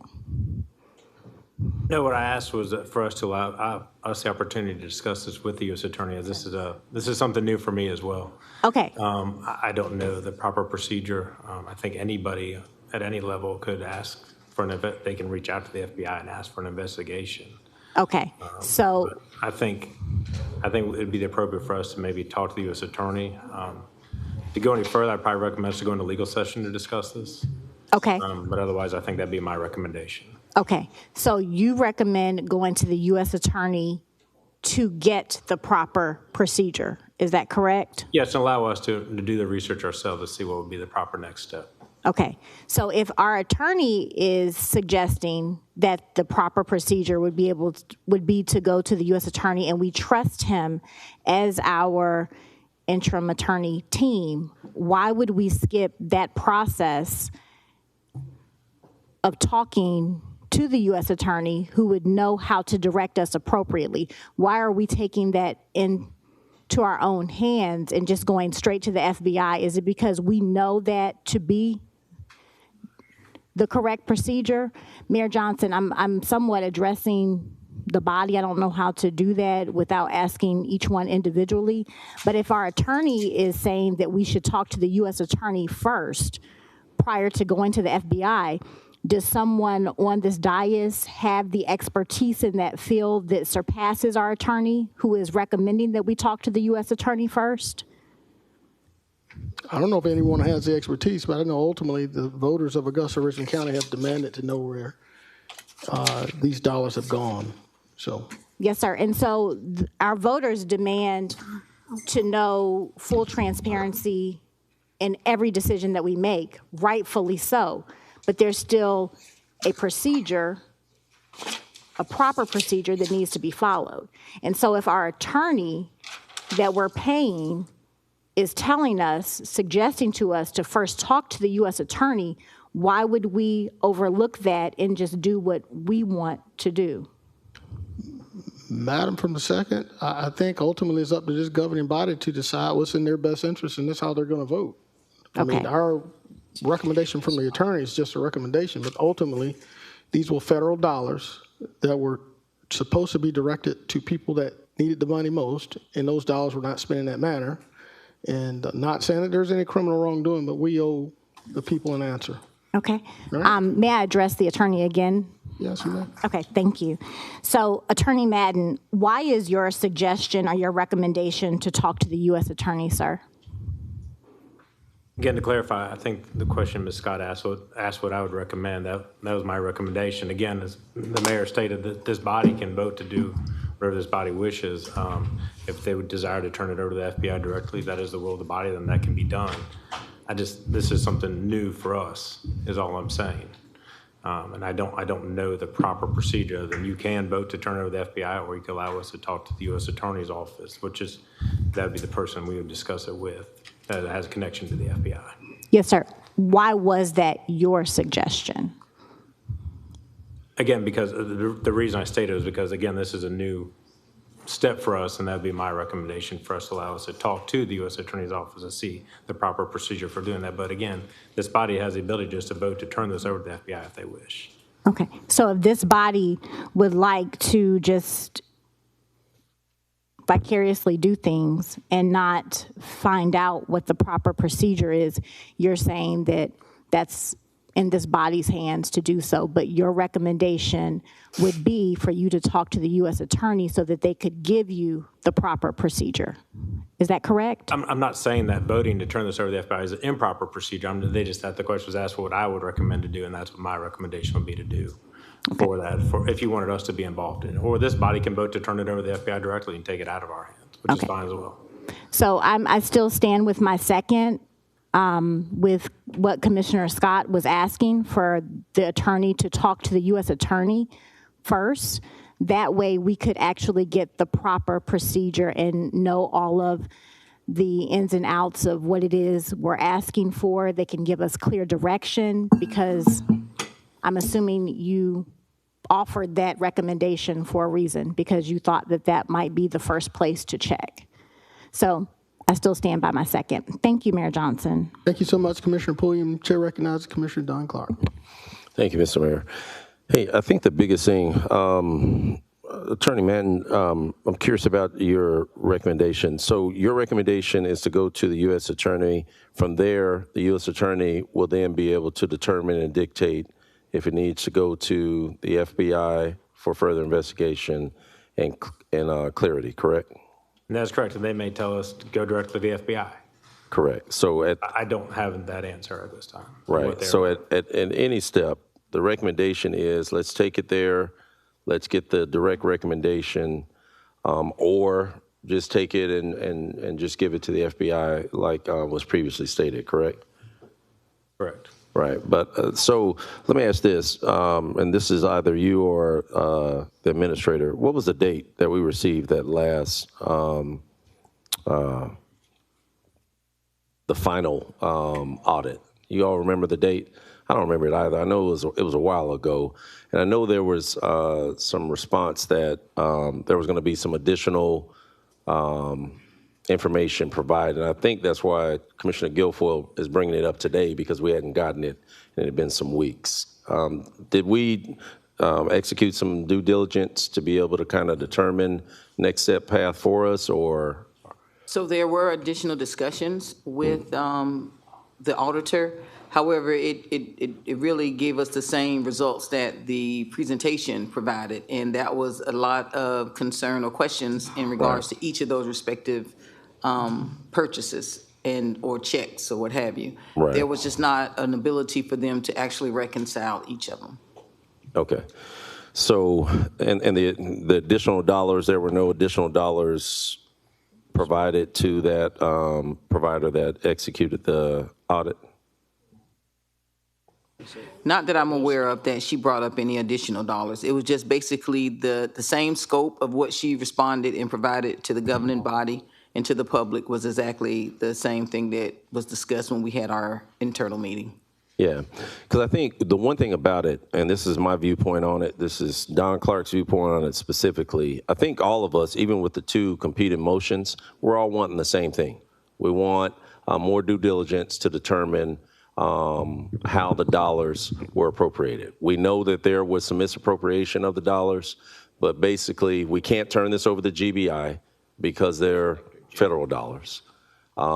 We can't turn it over to Richmond County Sheriff's Office because, again, they're federal dollars. The only way that we can get any level of detailed investigation is through the FBI or through the U.S. Attorney's Office. Is that accurate, Attorney Manton? Again, that'd be my recommendation, yes. All right, so U.S. Attorney, from your recommendation, is kind of the initial stage of moving this forward. So let's say devil's advocate, U.S. Attorney says, hey, we're not qualified to do this. Do we automatically move it to the FBI then, or how does that work from your understanding of the process?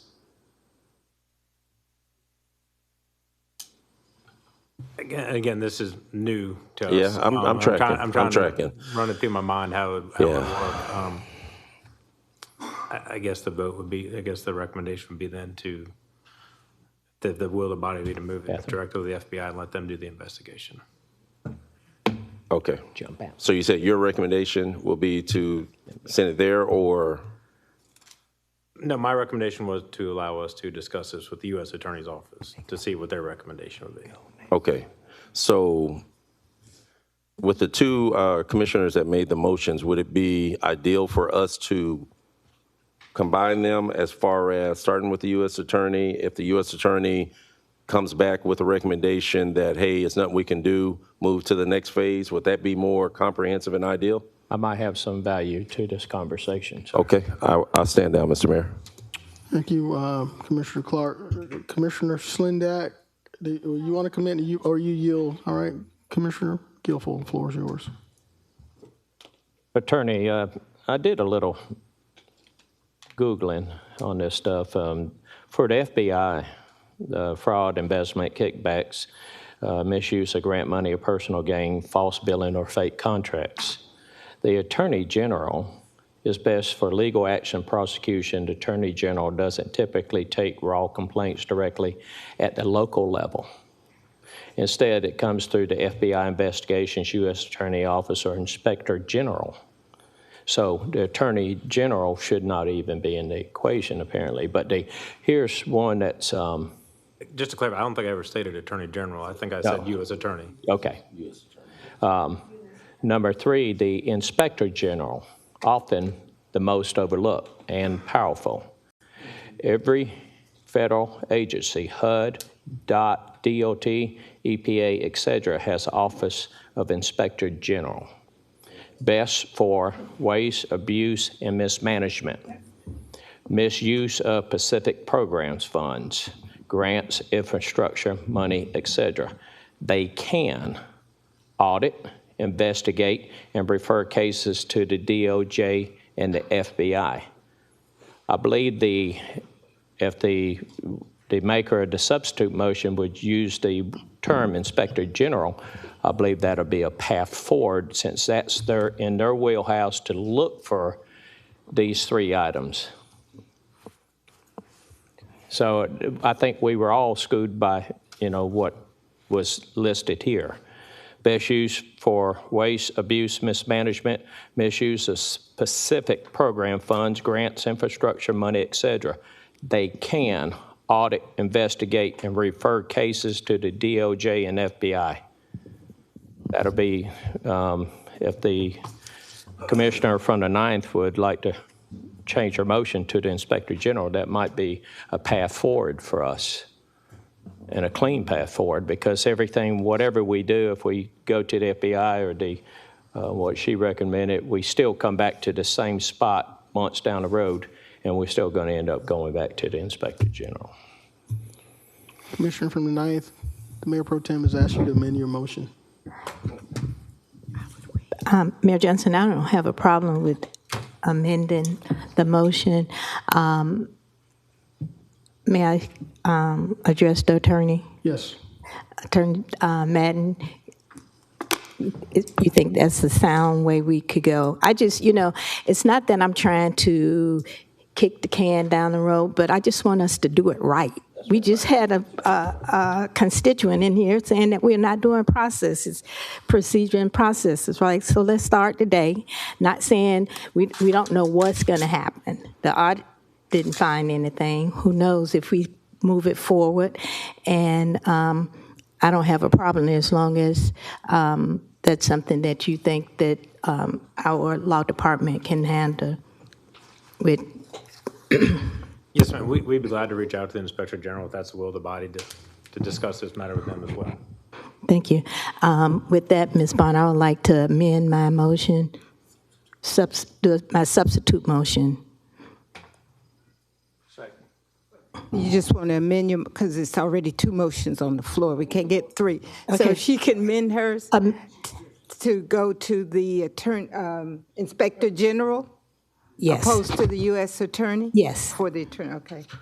Can we put a timeline on this too? This shouldn't have to Yes. take 6 months, so you should be able to come back with an answer by next week. That's just a call tomorrow. You should be able to have us an answer by Tuesday. Yes, sir. We'll do our best. All right, you got it. Oh, and now, all right, Commissioner Rice on the 3rd. Thank you, Mr. Mayor. I'm going to step out of the queue. My question was answered. All right, Madam Clerk, there's been a substitute motion to move this item for direction to the Office of the Inspector General with a proper second by Mayor Pro Tem Commissioner Wayne Guilfoyle. We're ready to vote. I don't see anyone else in the queue. That's the only thing we're voting on. That's a substitute motion. We're voting on it first. Yep.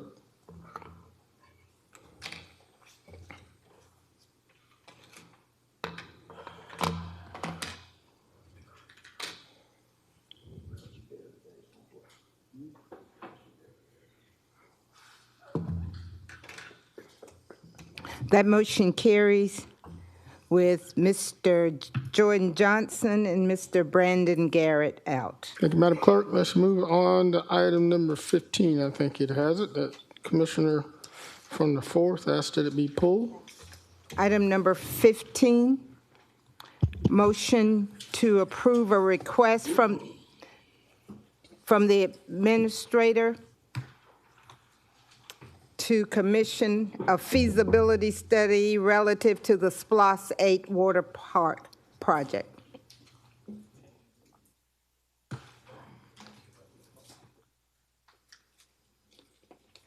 Commissioner Wimberly, I'm sorry, you have the floor, sir. Thank you, Mr. Mayor. Mr. Mayor, may I ask my question for the administrator? Yes, sir, proceed. Okay. I just saw on television recently some advertisement of water parks pertaining to the SPLOS. Yeah, the city is doing it. Advertisement, and it's a nice looking. You haven't seen them? No, sir, I was not aware of any. Get with your information officer there. That's some advertisement about water park, and I thought, and oh, by the way, it's tied to the SPLOS when it's talking. And so my point was, when I saw that advertisement, and also you've given some talks yourself on SPLOS 9 pertaining to the water park. Yes, sir. Correct? As far as I'm clarification, that was $5 million seed money. Yes, sir. Yes, ma'am. You did that. So my point was, my point is, if I'm gonna see an advertisement and it's a beautiful water park that is in this advertisement. So I want to make sure that we're not misleading the citizen to vote for something that in the end we get one of these little plastic water pools. You follow what I'm saying? Yes, sir. So I ask that we bring that advertisement and display it so we'll know exactly what are some of the recommendations, or shall I say, some of the feasibility study, because that's what you're talking about now. That's what it's talking about, a feasibility study, so to speak. That this advertisement is depicting in that ad. Mm-hmm. Because I think it's like saying, okay, this is what you're voting on, and that could be misleading. Yes, sir. I'm not sure where those advertisements would come from. I'm certain that the government is not, the governing body is not, or anybody working in the governing body is advertising it. It may be on the news saying that a feasibility study is going to be conducted, but I'm not sure. So you're saying that I might have been looking at something from an outside agency? I would hope it was, because it shouldn't have been coming from us. No, sir. Okay. So that will absolve Augusta of any involvement in that if in the end we get nothing similar to that. Yes, sir. The feasibility study is for them to bring back various options. One, to see if it's feasible, and then two, of course, to get community engagement, and then three, to come up with the development plan based on all of the respective responses that we receive. Well, I'll admit there's no disclaimer on that ad that I saw, and I know it's running. But anyway, here's my next one. Now, did we discuss how we gonna pay, or is this feasibility study being paid by some other mean other than that $5 million? And I think Commissioner Scott actually asked that question, sir. It would come from that actual project. Yes, sir. It would come from. Right now, we don't have no price tag on that study then? No, sir, we do not. Thank you. Thank you, Welcome. Mr. Mayor. Thank you, Commissioner Wimberly. You want to put a motion to approve this, or you got your questions answered? Can we motion to move it forward, or you want to? Mr. Mayor, I will put a motion that we move forward with this. Thank you. Is there a second? Thank you, Commissioner Wimberly. Second. There's a second I heard by Commissioner Don Clark. Madam Clerk, I have a motion and a second to move forward. Commissioner from the 7th, Commissioner Tina Slindet.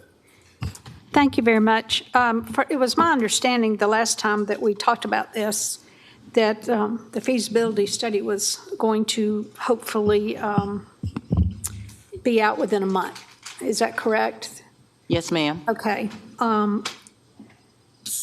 I haven't seen any commercials that Mr. Wimberly's speaking of. I don't know whether he's talking about something that was a news story or something. I'm not sure. I would think if that's what it was, it's probably a stock photo, which is very commonly used in news stories and things like that. Because I know that you were going to get the feasibility study back, and then there was going to be citizen input before anybody started designing anything. So, like I said, I haven't seen what Mr. Wimberly said. I don't know if it's an ad or it was something the TV channels put out and just threw that stock photo up. But I think this needs to move forward, and so we can get the feasibility study done and get the citizen input before any design starts, which in my mind is the process. So I'm hoping that nobody, like Mr. Wimberly said, may be looking at that and saying, ooh, that's what we're going to get, when we may not. But I think maybe it was a stock photo. You know, it's maybe not be the best thing, but it's done widely in advertisements and news stories and things. So I would agree to let's move this forward and get that study done. So thank you. Thank you, Commissioner. Chair recognizes Mayor Pro Tem, Commissioner from the 10th, Commissioner Wayne Guilfoyle. Thank you, Mr. Mayor. This, for the administrator, can I ask? Yes, sir. Proceed, please. Madam Administrator, as far as this feasibility study, you're going to be reaching out to the general public to get their ideas, their wishes, their wants that would be in a water park. And actually, it's probably as well as doing an infrastructure study. Was that correct? Yes, sir. Okay, so with the information that you find from the feasibility study, you could compile it with our procurement director in order to put a package out to where we actually had 5 different companies looking at yes, sir. Potentially taking on the water park? Yes, sir. And they would also be able to respond to the request for proposals as well. Okay, so what this does is just makes a level playing field with the information that you derive from these meetings, public meetings. It makes a level playing field for any potential companies to come in yes, to bid sir. on. Yes, sir. Thank you so much. Mayor Pro Tem, Commissioner Don Clark from the 5th. You have the floor, sir. Yes, sir. Thank you. Hey, so I think this is all really good that this is happening like this because, number one, it's so many opportunities that we kind of get misled with information that we see out there. No shot against our media partners, but, you know, there's the way that things are advertised. Of course, people are visuals and they want to see a visual. But just because the visual is out there doesn't mean that we've identified a specific concept. Our partners from Augusta, Destination Augusta, of course, has taken up the challenge of trying to lure a company in to come in for the water park. Our administrator's done an amazing job, her and the staff of continuing to talk about this with the SPLOS meetings that they have. I do want to make sure that there's no confusion from anyone. Augusta Richmond County is not going in the water park business. We will not be building an Augusta Richmond County water park that we will be managing, right, Miss Williams? At all. So the biggest thing is because to the commissioner's point, it's a lot of conversation going on. It's a lot of buzz going on. It's a lot of things happening, and it's easy for folks to get misled. So no knock to our WJBF partners. You guys did a great story on talking about it. They did use a visual, but it was a stock image of what a water park could look like. But I just want to make sure, because I've heard this more than enough times, Augusta's not getting in the water park business. Can you please confirm that for us on the record, Madam Administrator, again, that we are not going in the water park business? That is correct, sir. All right. And our Destination Augusta partners are on board with helping us lure the businesses in with the $5 million that were set aside as seed money for a company to come in and potentially provide the benefit of a water park to Augusta Richmond County, right? Yes, sir. Destination Augusta has been a great partner in getting us to this point. Now it's on the city to continue the process. Yeah. So I'll say this openly and publicly for everyone to understand, because we don't do a great job of always selling the great things that are happening. This process is in motion.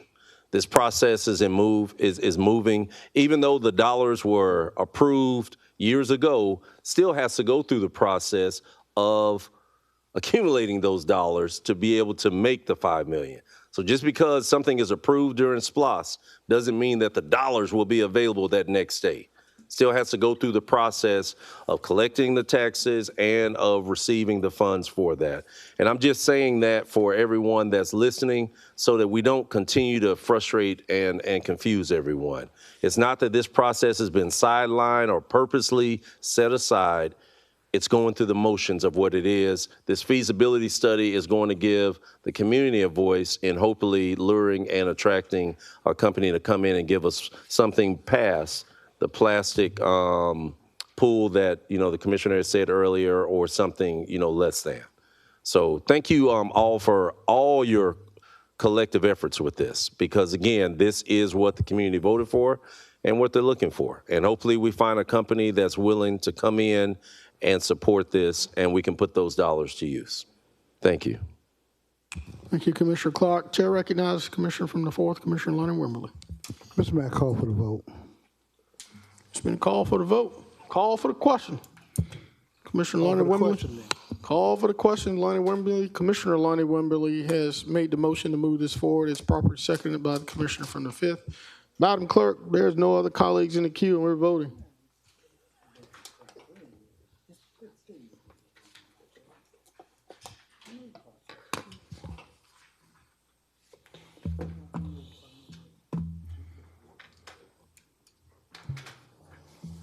That motion carries with Mr. Johnson and Mr. Garrett out. Thank you, Madam Clerk. Let's see where we're going to go here. Let's go to number 25. We got two presentations. We got 25 and number 29. Let's go to 25 first, please. Item 25 is to receive as information a presentation of the 2025 annual report. Thank you, Madam Clerk. Madam Administrator. All right. Hopefully we have some good news.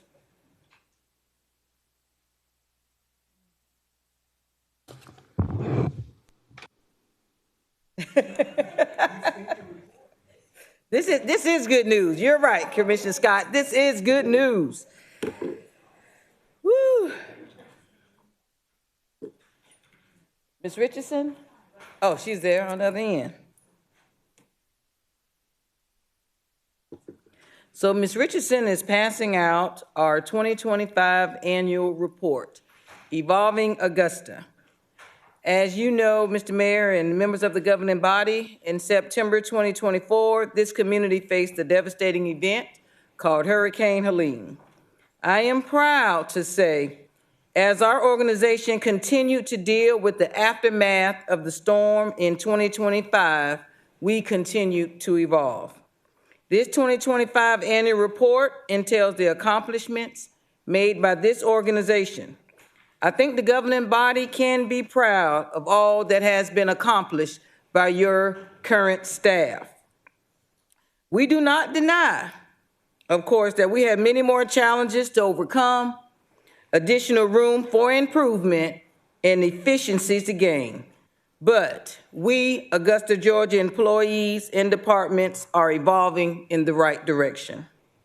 So first of all, I want to make sure I thank all the departments for their hard work in putting this information together, their hard work for all that they do, and Ms. Richardson for capturing all that respective information.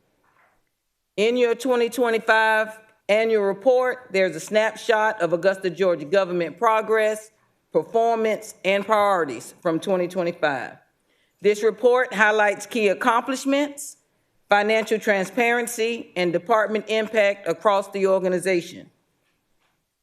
What's inside you'll find is our financial overview, major initiatives and accomplishments, department highlights, public safety performance, community impact, and what we have going on ahead.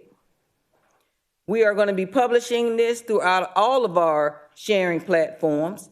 We've also added Inside Augusta. Inside Augusta is what we are hoping all citizens will go online to our website and register for so they can get this newsletter sent directly to them. And the first newsletter that they will be receiving, the ones that have already registered, will be this newsletter. You can actually go, many of you have it, but just to show the audience, this is what you'll find when you go to our website. This is what we have. And I also want to thank our information technology department, who does a phenomenal job. It would actually flip over and you can see actually everything on our annual report, the same what the governing body has today. Anybody will go out and be able to see the various accomplishments that this governing body has made in the year of 2025. So just want to share that with you, let you know that your team, throughout all of the obstacles and hurdles that we may face every day together, we are still making some positive moves and we still are evolving in Augusta. So with that, I will open it up to any questions that you have. Thank you, Madam Administrator, and outstanding work on putting all of this together. I don't see any colleagues in the queue, but I will take this opportunity to thank you, your staff, all of the employees and partners for the City of Augusta for their commitment, not only to Augusta, but to this region. So thank you very much. How can we make sure this is put on our website, or how can we make sure this is given to the general public? Yes, sir. Good question. That information will be sent out today. We will have a press release going out after this meeting, as well as this will be posted on our website, as well as those citizens that have registered on our website to receive our newsletter will be receiving it by email. Thank you so much. Thank you for your effort. And ladies and gentlemen, let's give them a round of applause for this. This is unbelievable. A lot of work. Thank you. Thank you so much. Madam Clerk, I think that takes us to the last agenda item and the final for our business for today, and that is item number 29. Item 29 is an update on the fire department and Valor Station meetings, and if it implemented a path for our fire department employees. Thank you, Madam Clerk. Commissioner Guilfoyle, this is your item, but do you yield to the fire chief, or would you like to introduce No, this? let me add a little verbiage to this conversation that the chief had reached out to me prior to our meeting starting today. Anytime that money is with a vendor, it has to go through a procurement process. And I actually had Valor to come before us, and there was no reason, because we don't want to taint the process at all. So, Chief, it's in your hands. Yes, sir. So pleased to report that our wellness program is moving forward. I have been meeting with internal stakeholders in the HR department, procurement, the law department, and risk management. And as you mentioned, it was recommended that we move towards a request for a proposal for our new wellness program. And so we are in the process of developing a scope of work for that program. I anticipate within the next 2 weeks that we will have something that we could provide to procurement.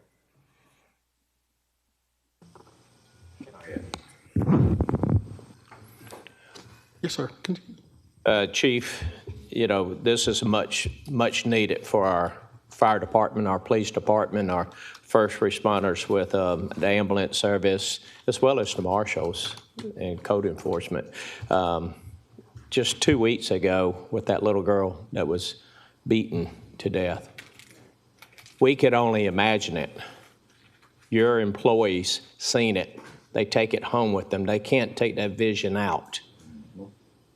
And that, as well as the sheriff's department, that hurts. And it continues to hurt them. Where we can move on, it's still in their system. So we definitely need to make sure that we don't look backwards or turn our back on our first responders by any means, and I think this might be a path forward to help them out because last year was tragedy in the fire department. We don't want to see that again. Yes, sir. It just really coincides with the importance of a public safety wellness program of this magnitude. Thank you, sir. Thank you, Chief. Thank you, Mayor Pro Tem Wayne Guilfoyle. Chair recognizes Commissioner from the 9th, Commissioner Francine Scott.